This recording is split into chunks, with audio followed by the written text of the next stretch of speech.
Hello, everyone. Welcome to another episode of College Football Under Review, a show made by a football fan for football fans everywhere. And today, if you are watching on YouTube or video on Spotify, you can probably already tell that we are not back at home base. No, we are away on vacation for Labor Day, but the show will continue to go on. I'm not going to let some vacation, quote unquote, as they say, stop me from making the show. So, let's get into our week one preview for college football. We are finally back, and boy, oh boy, I think this could possibly be one of the best week one slates of college football we've probably seen in a while. The only thing that I think is different about it is that we're going to see our last Lee Corso college game day show. And it's a little bittersweet because he is an icon of the game and what really cemented college game day in being a show above the rest and what a morning show really should be when he first started out doing that and kind of cemented it as something awesome. Now, there are also a lot of, how do I say this, Power 4 teams that have new quarterbacks starting. This is their first year starting. So it adds a little confusion onto how some of these programs' trajectories are going to be. And so after we kind of go over some starting quarterbacks that are new to programs and the slate for college football, we're going to put out some and discuss some narratives that could actually begin to form in our opinion after these week one games, depending on who wins and who loses. So we're kind of looking at the worst of the worst, not really the best of the best. But let's begin with Lee Corso. One of the big topics coming into week one and this whole college football season is that football is about to have game days without the legendary Lee Corso. He is retiring from ESPN's College Game Day, and the last game is going to be in Columbus. His last College Game Day, it's going to be in Columbus. Let me correctly say that. But it's sad to see him go. And this was the first College Game Day show that they did, that he did the iconic headgear. Now, Lee Corso, when I was young, was one of the reasons I fell in love with college football and sports broadcasting due to him. Even though he really wasn't a broadcaster, he was an entertainer to the masses. The headgear was one of the most iconic parts of every Saturday morning for me. And as a kid, I would wake up and watch the college game day shows just to see the headgear and who he would pick for that iconic matchup.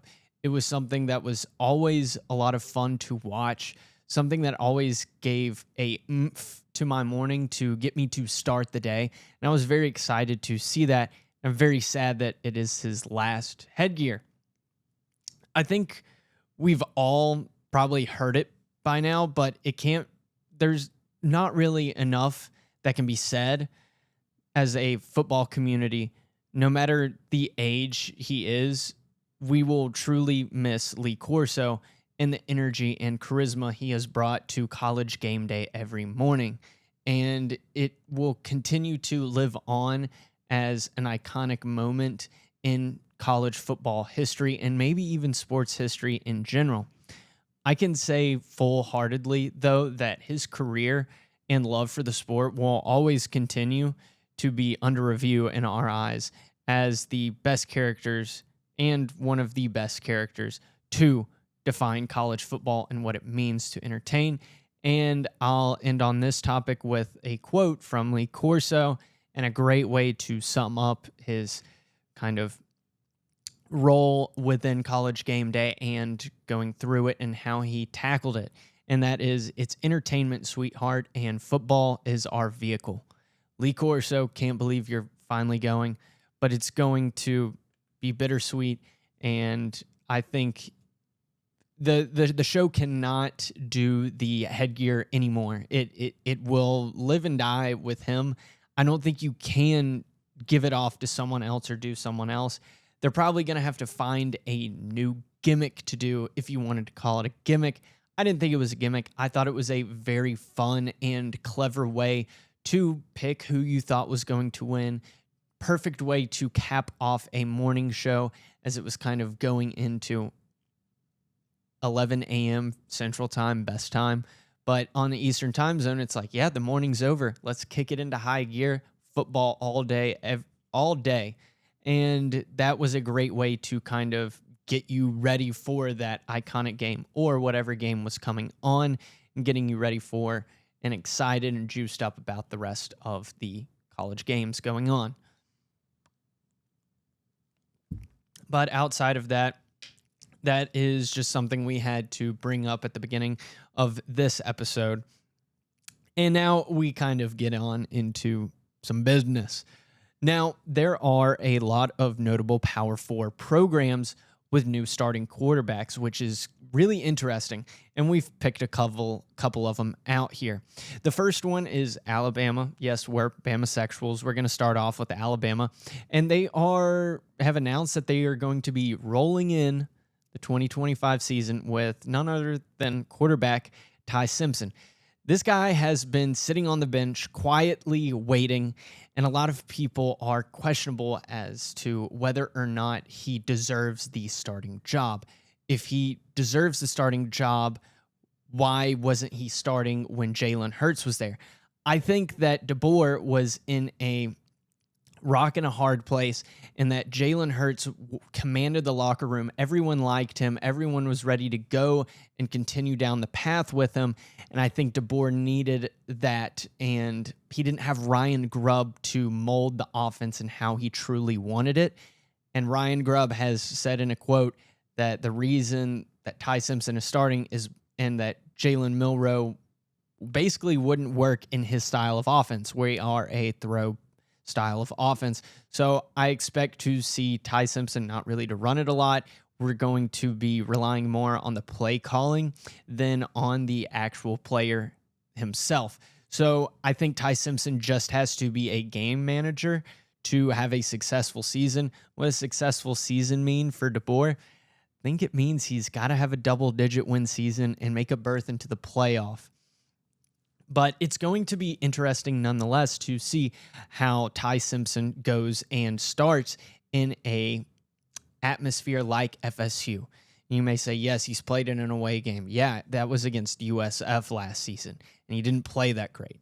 So we're really going to see how he handles that kind of pressure, because he's going to be playing in environments that are a lot tougher than FSU. I mean, they just built their stadium and renovated it, and they lowered their capacity. But I still think it's going to be a crazy atmosphere. It's going to be a big game for them nonetheless. And Alabama FSU is kind of, I don't think that there's been a strong rivalry, but there's been something simmering there.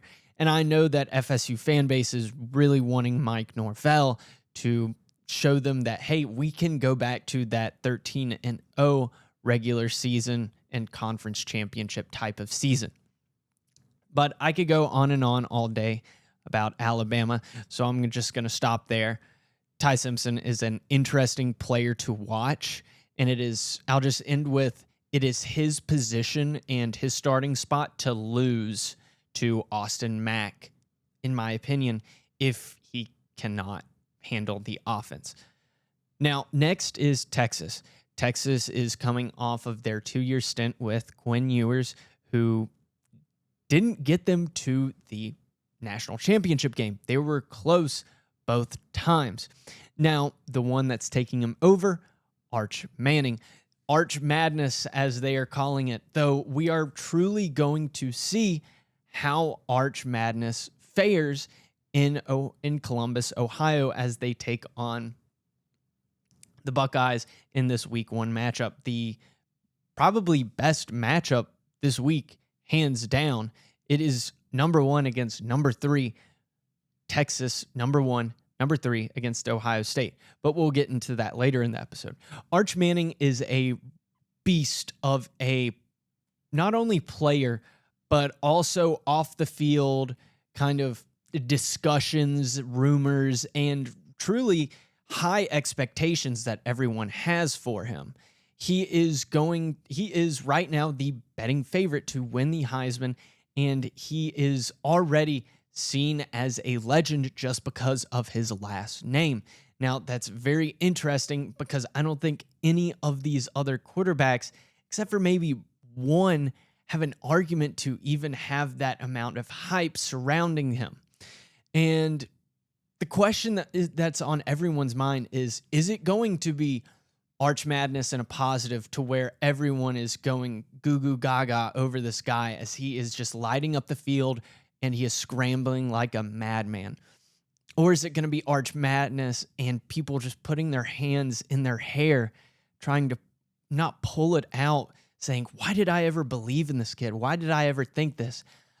I think it's not going to be that way. I think he's already shown that he is a good quarterback, though he has to have at least evolved in reading defenses based on how he performed playing against Georgia last season, where he was out there sitting next to Quinn Ewers looking at ghosts. And that's not something you want to see from your new rising quarterback. Now, one of the more interesting things that comes with Arch Manning, I think, is a lot of people may say, Texas, why is Texas number one? Penn State should be number one. Well, Texas almost made it to the national championship 2 years in a row under Quinn Ewers, who wasn't that great. So, yeah, if you have someone that's better than Quinn Ewers and your team is still playing at that competitive level, why isn't there a shot for you to go to the national championship? And that's exactly what we have in our season predictions. We have Texas winning the national championship, all of this. And then there's also been this side comment about his grandfather saying he's staying another year and Arch Manning shutting it down. Yet, I still think Arch will stay another year unless the Saints are able to pick him up. But he's going to need to have a great year because there are a lot of good quarterbacks that are going to be in this draft class at the end of the season. Though Texas, I think, has been starved for a big-time player with a big-time name to really take a hold of the fan base, the program, and the culture. And I think Arch Manning is going, hesitant a little bit, but I think he's going to lead Texas not only in market value, but he's going to lead them on the field to success and give them a strong run into the playoffs. And I think he is going to be this dominant quarterback that finally puts Texas back on the map and gets them to a national championship game. And then we're going west for this next program and their quarterback. We're going all the way out to Oregon with Dante Moore. This is kind of a foil character, if you may, to Ty Simpson, in my opinion. Ty, everyone says, oh, he's been in there so long. Why is he, he's got to be bad if he's, or at least worse than Jalen Milroe if he didn't start. Well, Dante Moore, they are all singing praises. Now, he did start, or he was behind, Dylan Gabriel. Don't know why I blanked out there. He was behind Dylan Gabriel, who was a very solid quarterback and did lead Oregon to a undefeated regular season. So I understand where you can say, well, yeah, why wouldn't you keep that guy in? But everyone's kind of praising him, saying, oh, he sat back a year. He knows the system even more. He's going to be that more deadly, that much more of a threat with all the players that Dan Lanning is going to surround him with. Now, yes, that's cute and everything, but you still don't know how he's going to fare in some of these Big Ten environments. Now, I do think Dante Moore will kind of get over the hurdles and the strife, and he will be a great player. He's our fifth best Heisman, in our opinion, and I think he's going to come out here and shock the world. I think he is going to be a great fit in Dan Lanning's system, and I'm going to feed into the hype and say, yeah, he's going to be good. He's going to be a stud, and he is probably going to play a lot like Bo Nix, in my opinion. Now, outside of Oregon, Ohio State, in that Texas-Ohio State matchup, they have Julian Sayin. I will just say this, that if Nick Saban wanted this player and he was committed to Alabama and he left after and he decommitted after Alabama's own Nick Saban was retiring, then I think he's a pretty darn good player. I just think he may be a little starstruck by Texas, and he's not going to do that well in his week 1 matchup against them. Though I do think that there's a lot of room for improvement for him, and I think over the season, he's going to lose this big game. I don't think that's going to be much of a shock, much of a devastation to the actual program and the season trajectory. And I think he's slowly going to rise and get better and better. And if he's able to defeat Michigan, then all the Ohio State fans will already praise him and think of him as the world, because they have been struggling to beat Michigan the last 4 years. And I think that he is the quarterback that can beat Michigan this year. And so I think that Julian Sayin is a great young guy to look at. He's not going to win the Heisman, even though he's kind of up there in the odds to win the Heisman. He's not going to get there based off of everything. And he doesn't have the name, like I've stated, the Heisman's very PR, but outside of the Heisman, I think Julian Sayin is going to be a great foundation that Ohio State's going to be able to build upon, but it's not going to, that foundation isn't fully set yet, so they're not going to do extraordinary things with him, but they just came off of a national championship, so I don't think there's much pressure to do anything extraordinary.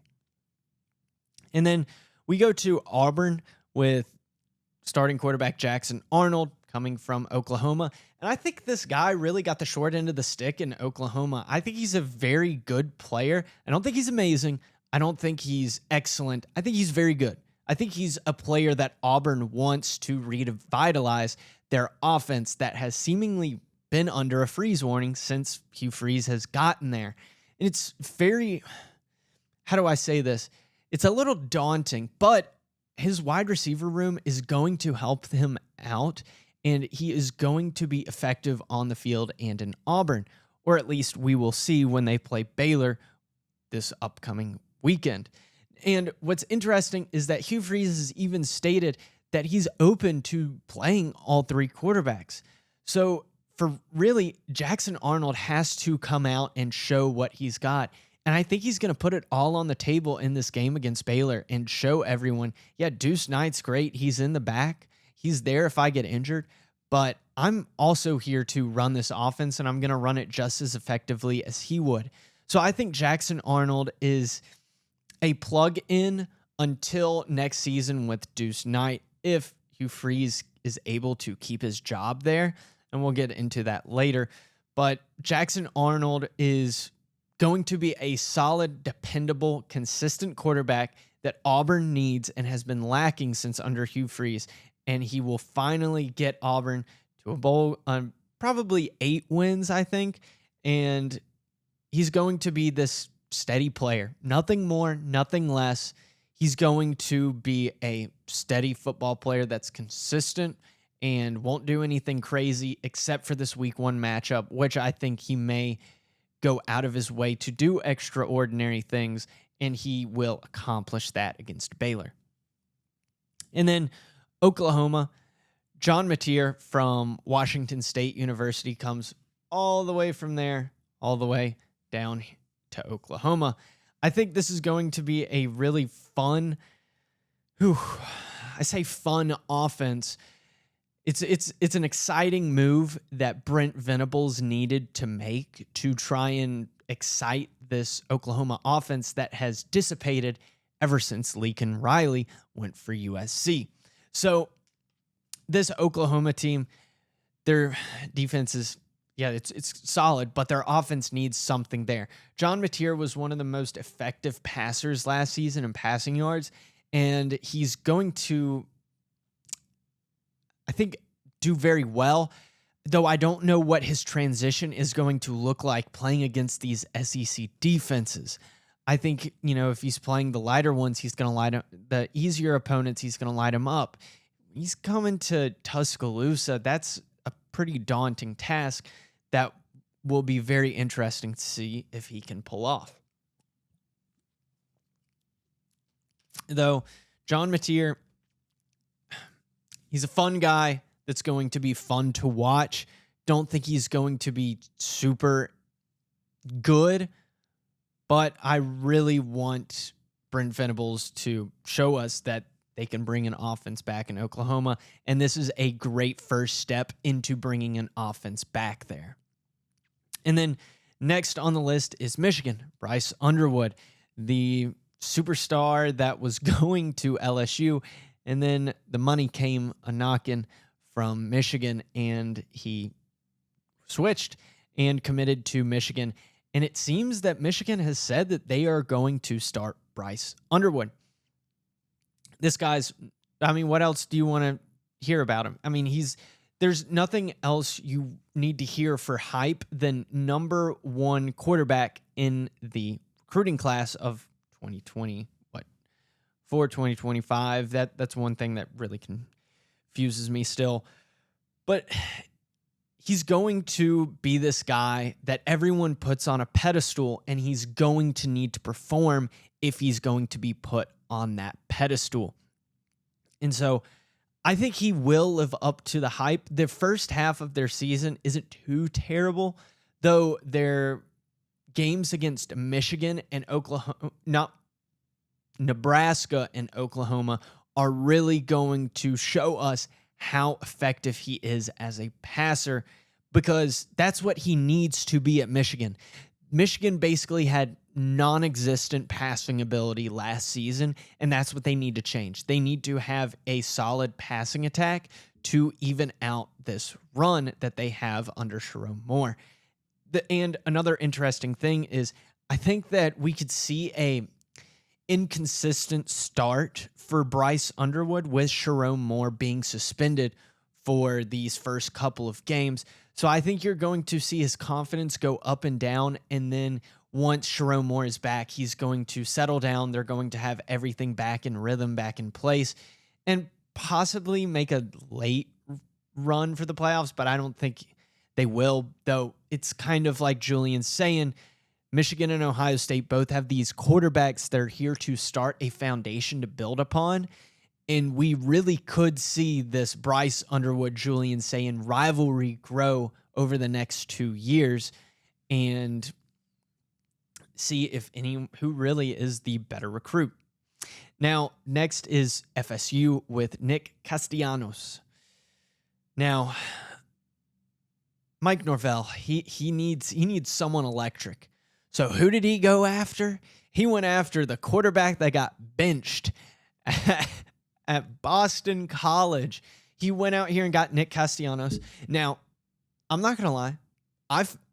I fell in love with him, and he probably fell in love with him when he absolutely demolished the FSU defense last year when they beat them in Tallahassee. Still waiting on that guy to eat the dog poop too. If you don't know about that, then just look it up on Twitter or online. But Nick Castellanos, he's a guy that can run. He's a guy that can throw. Can he do it consistently? No. Look at me being Mother Goose out here. But Nick Castellanos is not going to be this great revival of offense. He's not going to be the next just good quarterback at FSU. It's not going to happen. And I think he's going to get absolutely embarrassed against Alabama. Am I a little biased? Yes. But he is not what they need. And the fact that he wants to talk crap to Alabama and everything, it's not setting yourself up for success. You never want to give your opponent something to kind of sink their teeth into. It's the anti-rat poison. It's good rat poison for Alabama. And Nick Castellanos is just not it. He's not going to be a good guy. He's an average quarterback, but if FSU and Mike Norvell has somehow turned all his inconsistencies to have just like gotten rid of his inconsistencies, then yeah, he's going to be a okay quarterback. And that's the ceiling for him, in my opinion. And then Miami has Carson Beck. Now, a lot of you may want to laugh and say, oh yeah, Carson Beck, the fall from grace of last season where Mel Kiper had him as his number 1 overall draft pick and then slowly just kept falling and falling after he had turnover after turnover, drop pass over drop pass. Now, I think about 40 to 60 of those drop passes, 40% was a bad throw on him. 60% was the Georgia receivers did not catch the dang ball. And everyone wants to, and I'm going to bring this up again, everyone wants to say, oh, Garrett Nussmeier is this great quarterback who's going to revive LSU. He's going to be a Heisman frontrunner. He had about the same, Carson Beck had about the same stats as Garrett Nussmeier last season. Garrett Nussmeier was just able to stay out of sack trouble more. Now, I think Carson Beck is a good quarterback, though I don't think that his arm strength is where it used to be after his injury in the SEC championship. I think everyone's going to forget that coming into the season, and I don't think we're going to see him sling it or throw it as deep as he used to or with enough power, though I believe that all the weapons around him and the offense that is going to surround him, created by Mario Cristobal, should give him everything he needs to get back to that former glory that we all saw him at Georgia as. Now, his first game at Miami is going to be a tough one with Notre Dame, and we're talking about Notre Dame's quarterback next as our last notable Power 4 team with new quarterbacks. But getting back to Carson Beck, he needs to win this game to prove everyone, I'm back. I am here to stay, and I am going to the NFL, and I'm going to be good. And outside of that, I think Carson Beck is a great quarterback. I'm going to come out and say, yes, he's a great quarterback, and he should help Mario Cristobal if Mario Cristobal just does not drop the ball and become a choke artist. Talking about that more later.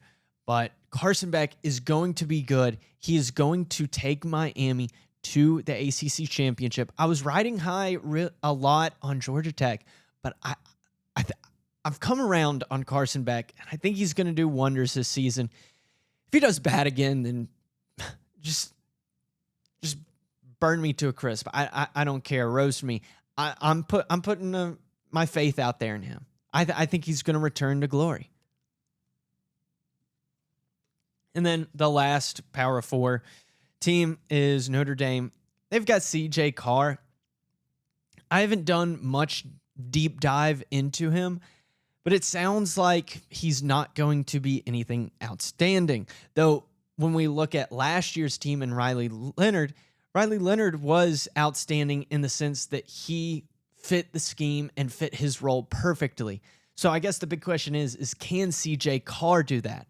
And I think it's not a can or will he, he has to keep this team effective and win these games in their season. Yes, they have an easier season than most of the other teams, but that only helps their case. And I think that Jeremiah Love is going to be this dominant running back that does all the work for him, and he just has to be a reliable quarterback that fits in the role that Marcus Freeman wants him to be. And I think that's all that there is. I mean, I think Notre Dame's going to make the playoffs due to their easy schedule. It's going to be interesting to see how they play against Miami at Miami. They're bringing back that rivalry, it seems, slowly but surely. I hope they play every year. Though, CJ Carr is the biggest question mark on here, in my opinion, only because I don't know how good he is. I don't know how he's going to play. I just think he's going to be more reserved, and we may see glimpses of what he actually can do. But that wraps up kind of the notable Power 4 programs with new starting quarterbacks and kind of just my general thoughts on each one of them. I think it's a very fun and interesting thing to look at coming into the season. And I think it adds to the reason that it seems that it's Penn State's, Texas's year to kind of these two programs to really make a run for the national championship, because there are so many questions everywhere else in these usual national championship contenders. So it's easily Penn State's year to go out and grab it. And if they don't, it'll be hard to see what happens. But we've got some of the top games, in our opinion, to look out for. And this was what we were talking about earlier, this great week 1 slate. It's so phenomenal. And we're going to kind of go down and give you some of these games. And the first one that I will just say this. At the time that we are recording this, I can't say I was right. But I'm right. I'm right in the sense that we didn't put Boise State in our top 25 poll for under review. And we put UNLV. You know why? Because right now we just saw Boise State get absolutely shellacked by South Florida, University of South Florida, 34 or 35, 34-7, shellacked. That's what happens when you don't have a generational talent at running back. And then outside of that, our first game that we're going to talk about is Auburn at Baylor. Now, this is on Friday night at 7 p.m., and this is going to, I think, be an offensive shootout. It's going to be, obviously, Baylor is an offensive powerhouse right now in the Big 12, and Auburn is looking to revitalize this kind of Hugh Freeze style of electric offense. And I think this is the game that Auburn tries to do that and match Baylor with offensive production. So I think this one is going to be a big fireworks show, and that we're going to see a lot of touchdowns, nothing more, nothing less, and a lot of fourth downs that are very short and manageable that we're going to see a lot of chances at. Now, for me personally, I am going to choose Baylor to win this game. I think Baylor is going to be the third best team in the Big 12, and they are going to just miss the Big 12 conference championship game. And I just think Baylor's got it more. This isn't the Alabama fan in me saying that Auburn's bad. I personally, and blasphemy, I know, I will root for Auburn if they're not playing Alabama, just because I want the state of Alabama to succeed. Though Auburn, the fact that Hugh Freeze has said, yeah, we may play all three quarterbacks. Now, is he doing some art of the war bull crap? I don't know. Misdirect your enemy. Though I think it just comes off as absolutely not stupid, but stupid.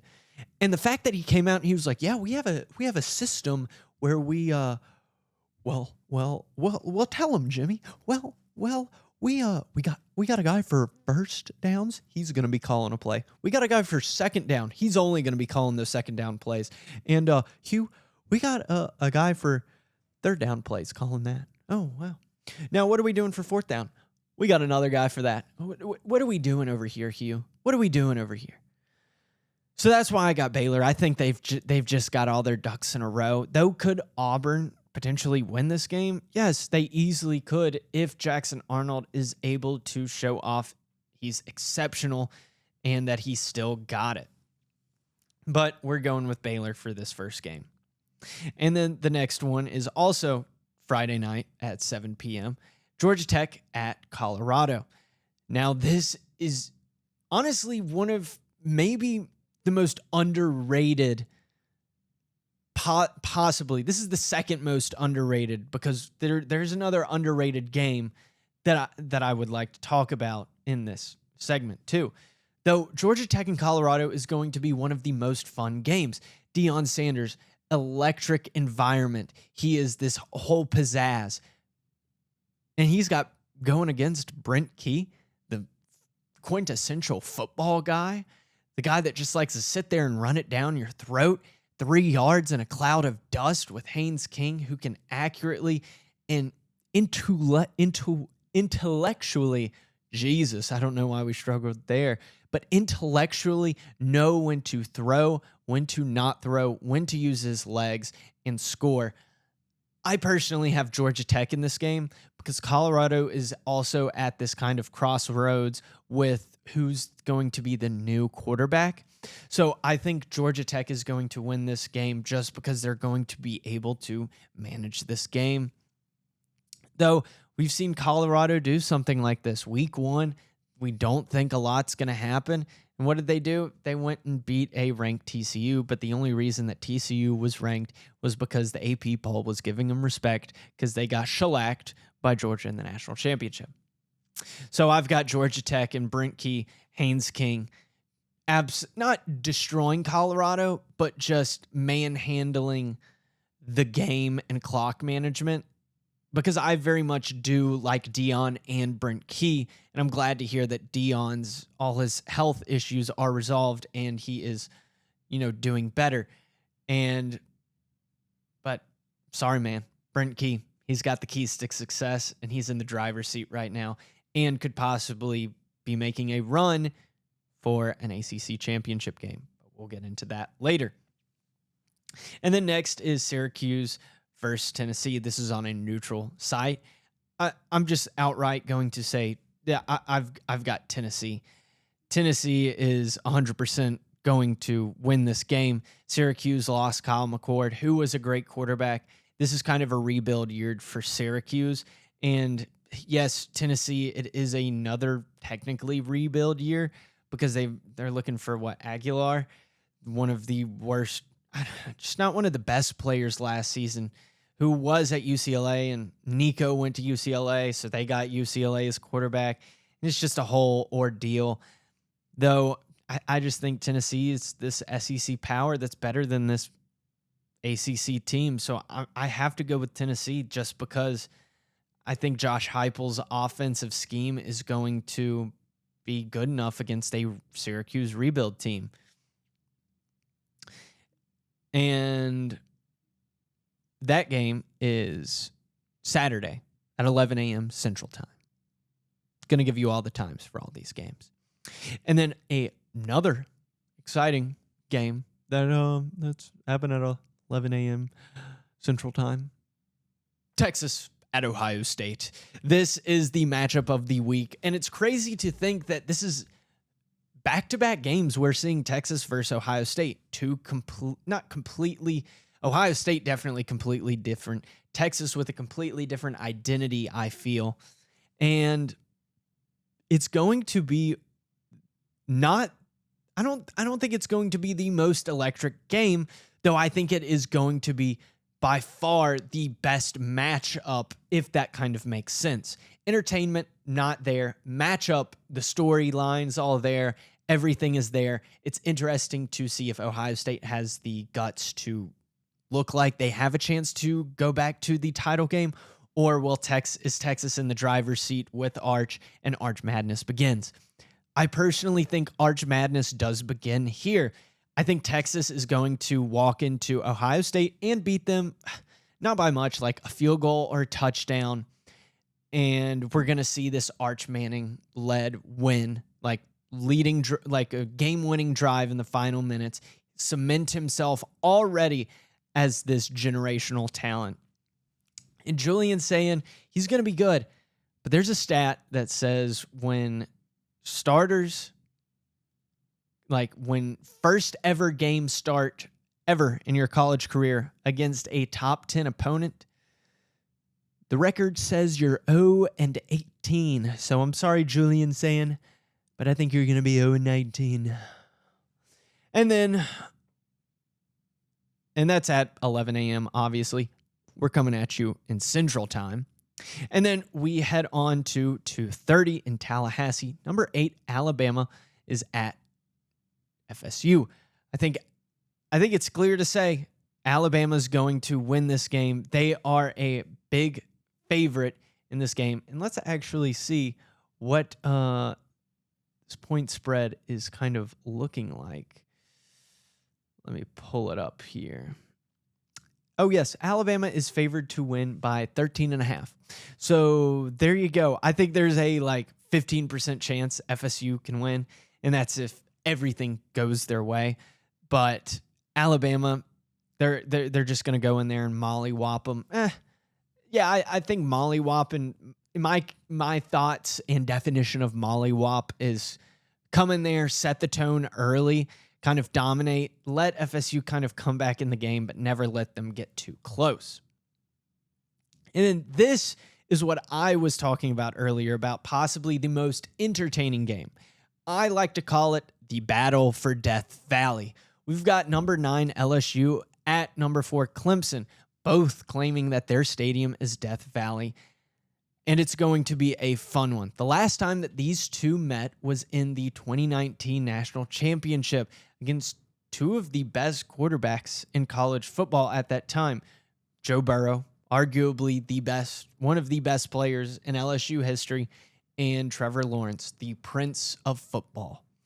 But they are gone. Those teams are gone. But Clemson still has Dabo Swinney, who has been to the national championship game a handful of times.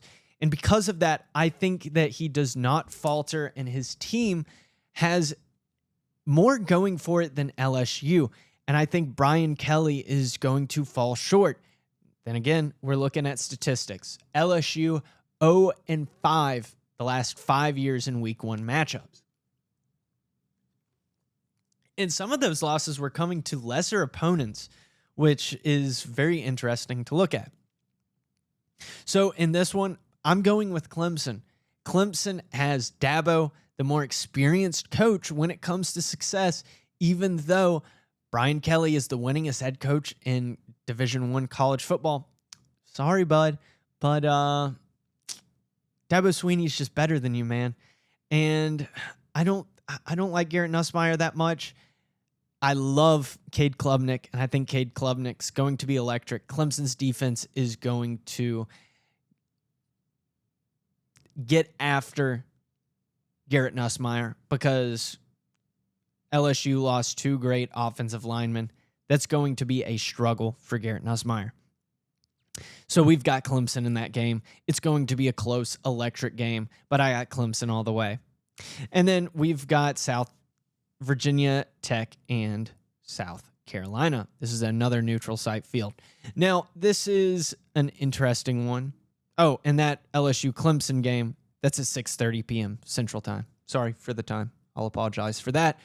But Virginia Tech versus South Carolina, this is going to be played Sunday on August 31st at 2 p.m. Central Time. This one is interesting in the sense that I think South Carolina is ranked way too high at 13. We didn't really have them that high, but they all think Lenore Sellers is going to be there. This is really just oh, Dad, look what I did. Ha, ha, ha. I beat your old team because Shane Beamer's dad is Frank Beamer, the legendary head coach that coached at Virginia Tech. This is just a South Carolina win. Easy enough. Virginia Tech lost to Vanderbilt last year. You may say, oh, well, Alabama lost to Vanderbilt. Yeah, I know they did. But South Carolina is just an SEC team that I have beating an ACC team. And it's not SEC bias. It's called Southeastern confidence. I have confidence that these Southeastern teams are going to beat these ACC teams. So I just straight up have South Carolina against Virginia Tech. Lenore Sellers, though, is going to be good. Though I'm very interested to see if Shane Beamer, after going on all these interviews, is right that his defense is still going to be dominant. And then we've got Notre Dame at Miami Sunday at 6:30 p.m. I am so excited to see this rivalry kind of be reinvigorated. And last time they played, Miami had beaten Notre Dame. I think Miami will beat Notre Dame in this game. They're at home. Notre Dame has CJ Carr. They've got Jeremiah Love, and they've got great players. They've got a great defense. But I think Carson Beck and this Miami defense, who is a little bit better than last year, is just going to show that, hey, we're here, ACC. We're finally going to take the steps to get there. Could I look like a fool and Cam Ward was just absolutely a beast more than we realized? Possibly, but I don't care. I like Carson Beck. I like Miami. And is every instinct and fiber in my body telling me Mario Crystal dropped the ball? Yes, it is. But I hope he proves me right and he doesn't drop the ball. And I think that Miami will win this game and shock a lot of people and have everyone step back and go, whoa, maybe Cristobal is actually doing it this year. Now, doing it is not winning a national championship. Doing it is going to the ACC championship. That is what I'm saying. And then I have this game because I think this is a very fun matchup, very interesting, and it is TCU at North Carolina at 7 p.m. Central Time. And you may be saying, this is September 1st, Monday, September 1st. And you may be saying, well, why is this interesting? It's just TCU, North Carolina. Well, I'll tell you why I think it's interesting. It's Sonny Dykes, who has really not done anything since he took TCU to the national championship. And that was 2 years ago. It feels like a lifetime ago. But outside of that, they kind of have fallen off the map. And I think he's going to, with Josh Hoover, he has a chance to elevate them again. But who is in the way? None other than this North Carolina team with Bill Belichick at the helm. And I think it's so fun, and it's going to be so interesting to see how he coaches in college compared to the NFL. And I think Gio Lopez from South Carolina, the transfer quarterback, is electric, a lot of fun to watch. He's going to use his legs. I originally had TCU winning this game with Josh Hoover, and I think they're an offensive mastermind, at least in what production they're going to see this year. Give me Bill Belichick in North Carolina. I'm changing my mind right here on the spot. I don't care. Give me Bill Belichick. He's got the it factor. I'm all in for Belichick. Am I a fool? Maybe. But I'm falling into the hype. If that man can pull the 24-year-old girlfriend, he can definitely, pull a win with TCU coming in to Chapel Hill. And so one of the last things that wraps up our games for week 1 to watch and our predictions on who will win. It's going to be a fun week nonetheless, or fun weekend nonetheless, and it is going to be electric. Now, there are some narratives that I think that could be created and emerge from some week 1 losses. So this is kind of just food for thought if these happen. But the first one is kind of an LSU loss to Clemson. I think Brian Kelly is going to be seen in the fans' eyes as overstaying his welcome in Baton Rouge if he doesn't make the playoffs this year. He is already not the biggest. A lot of LSU fans aren't the biggest supporter of him, and a lot of people think he's fake. You may say, oh, why is he fake? Well, I don't know. Maybe because he showed up and magically had a Southern accent.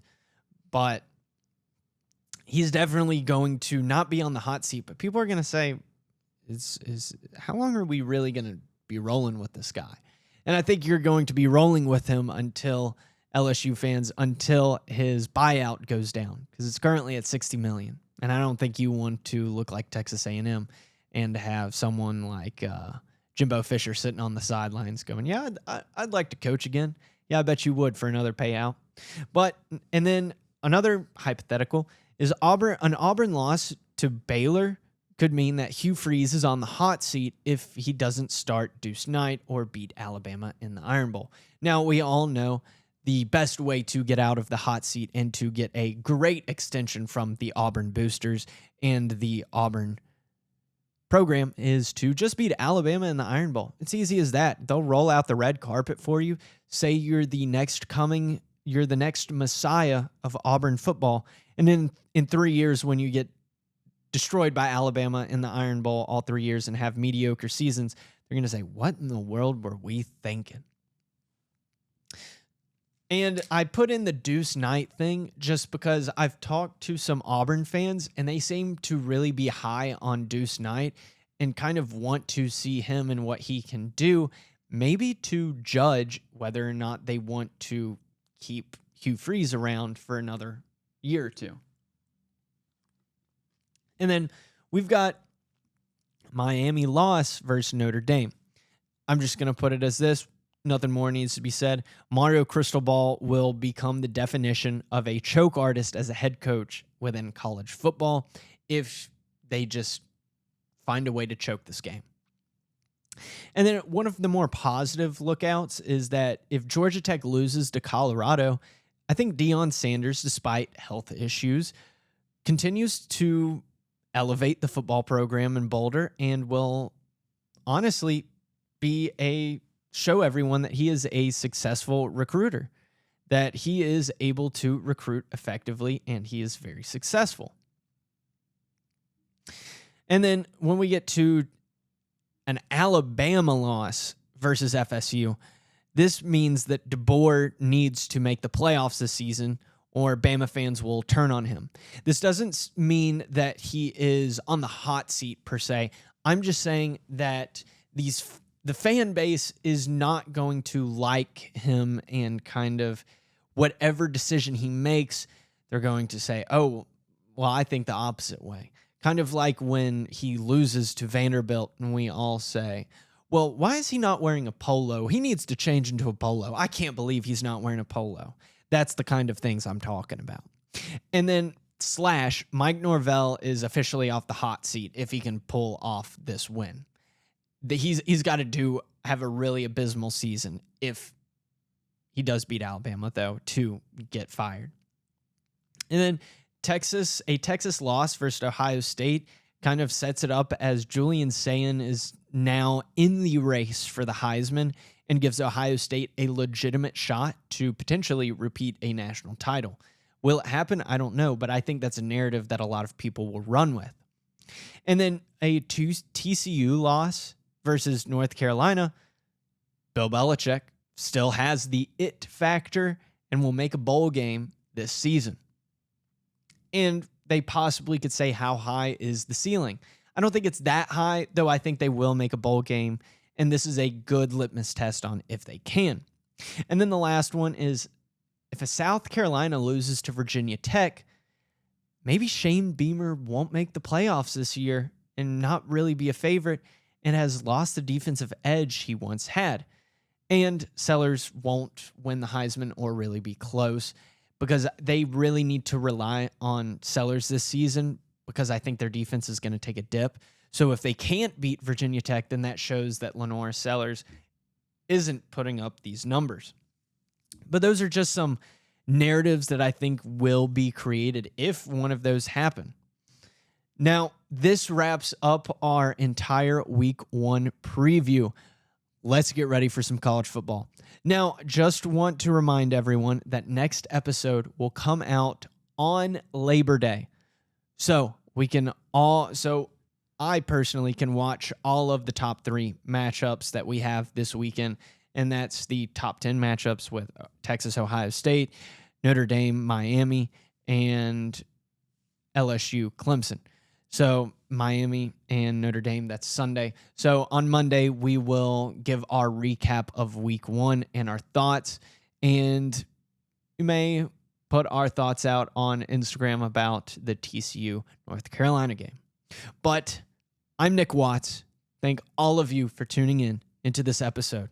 We'll see you next time when we take more college football under review.